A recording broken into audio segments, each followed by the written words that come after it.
Well, how's it going, everybody? It's me, Arctic. Today's video we're going to be going over a complete build guide for Yae Miko, basically covering her best weapon choice, her best artifact choice, and generally kind of what she's going to be focusing on in terms of her abilities and whatnots. So I'm going to try to make this as short and concise as possible. Basically, Yae Miko is either a sub DPS entirely, or you can run her as a main DPS sort of burst support type of character. But we're going to basically be running down what her actual skills do real quick. And we're also going to be talking about her base stats because that's actually going to be very important for how we're going to build her. The important things about her base stats to keep in note is that her base attack is at 340, so that is actually pretty high. She does have a crit rate ascension stat, so that's going to give her 24% crit rate. Once you get her to level 80 ascension, basically level 90 in that kind of range. For normal attacks, she does have a 3-hit combo, and the multipliers on these aren't necessarily that high, but once again, she does have a high base attack.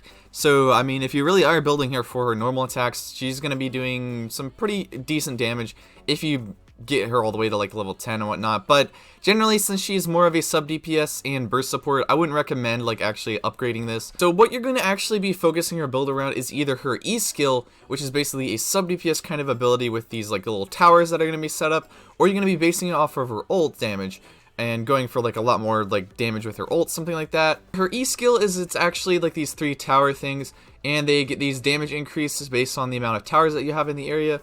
So basically at level 8, which is going to be kind of the general standard kind of talent level that most people are going to go for, I would say, if you are planning on using Yae a whole bunch, you're going to be able to get a 151% with tower level 3s, and those are going to be, keep in mind this is also actually times 3 because you have 3 towers actually hitting.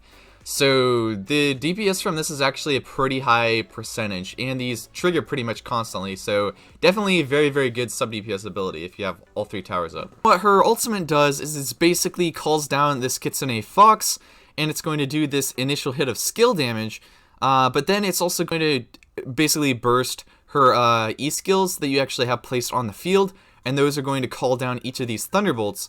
So at talent level 8, 534%, but that is multiplied by 3 because you're going to have 3 towers. So definitely a lot of DPS coming from this, so definitely very strong. And that's what most people, I would say, would want to focus their build around, because there's a certain artifact set that's actually going to be really, really good for her. Plus, most of the free-to-play options actually focus on energy recharge and whatnot, so I think focusing on ult is very good because her E skill is going to be very potent by itself.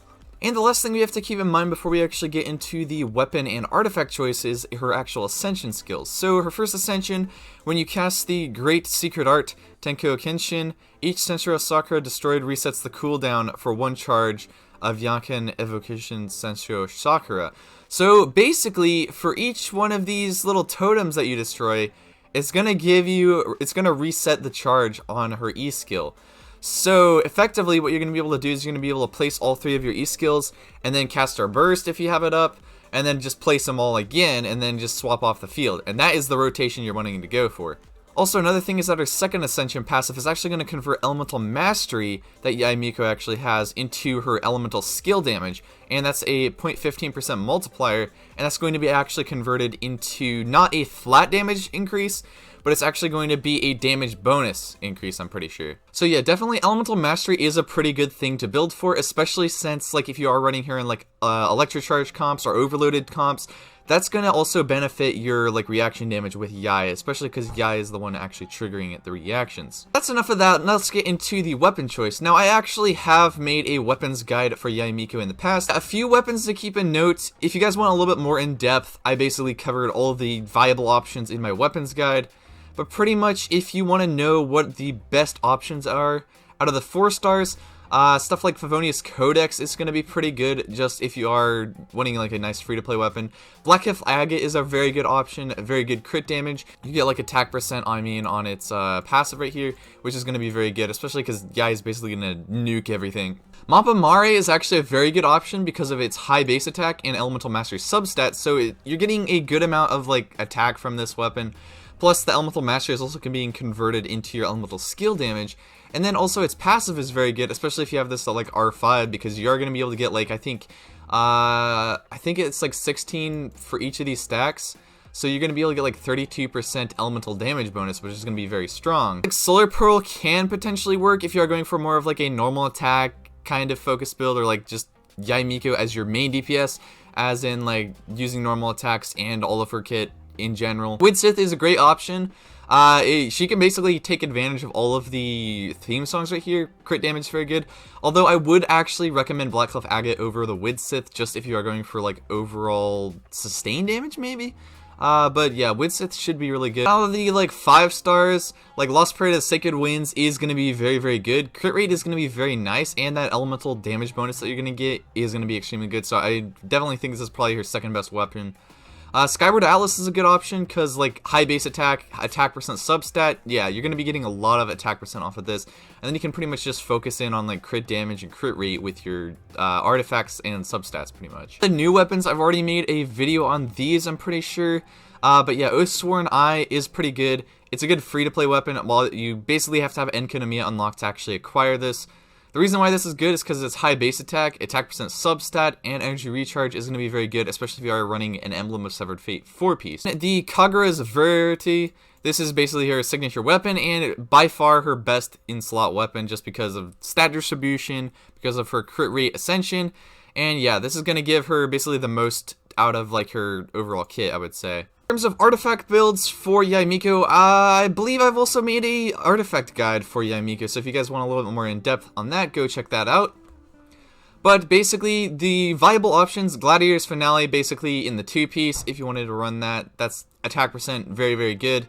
Wanderer's Troop 2-piece is actually pretty decent because that does give you like 80% elemental mastery. The 4-piece could potentially be used if you are going for her normal attacks, but I wouldn't really recommend that. I think the 2-piece of this might actually be pretty good if you are focusing in on like an elemental skill damage build. It honestly kind of works like a like elemental skill boosting damage just because of her ascension passive. Noblesse Oblige could also be a pretty good set. The 2-piece right here can work if you are running like a 2-piece of this and like 2-piece Glad, something like that.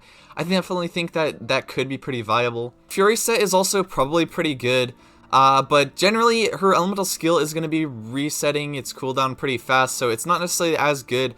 But you do get that extra superconduct damage and reaction damages, so if you are very, very reliant on your reactions, this could actually be pretty good, and you do get that like extra like electro damage, so can be potentially good. But honestly, I think the best set is going to overall be the Emblem of Severed Fate, partially because her burst cost is so high, so having that extra energy recharge is going to be very nice for making sure that you have her burst up, because that basically resets the cooldown of your E skills also. The 4-piece of this is also going to increase your elemental burst damage based on the energy recharge. You get more elemental burst damage than running like a Noblesse Oblige. Plus, you're also going to basically have your ult up a whole lot more, so by far this is definitely the best in slot option for her. Yeah, anyway, that's about it for me. Hope you guys liked the video. A like down below is very much appreciated. But anyway, it's been me, Arctic. I will see you guys in the next one. Farewell.